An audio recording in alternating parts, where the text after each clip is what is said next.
Good morning, folks. It was a calm but not silent day on our star. Just when you think that the sunspot group might be ready to give us some major flares, it peaked out at X 2.1 a few days ago and then wanes its activity.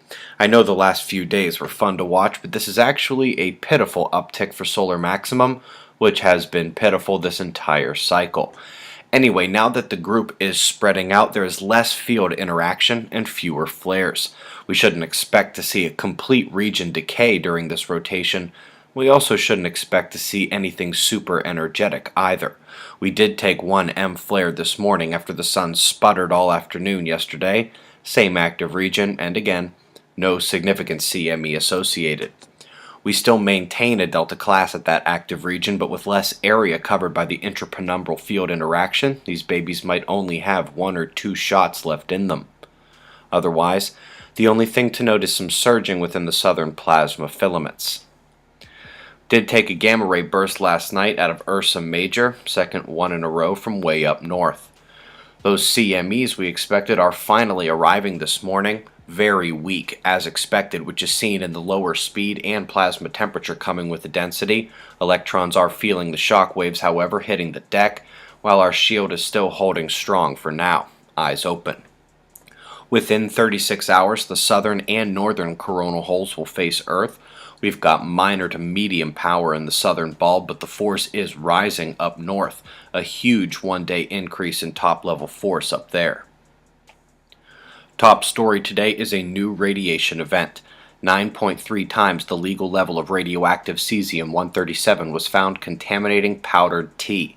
This was imported to Hong Kong and other areas. Other top story is Cyclone Pam. Absolutely pounded Vanuatu. They are expecting dozens of people to have died in the event.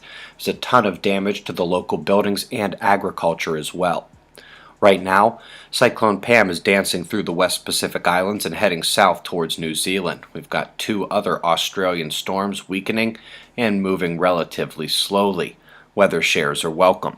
Northern storm still setting its eyes on Guam and to the west and beyond.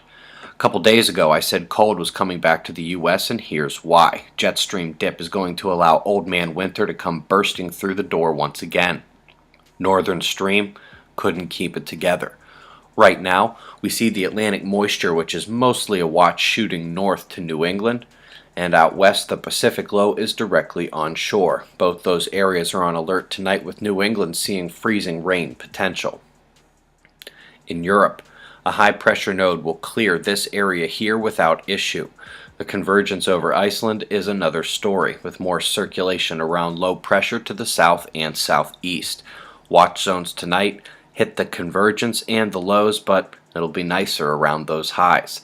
Today is Saturday, so we've got another hour of Fly on the Wall podcast uploading to the website in a few hours.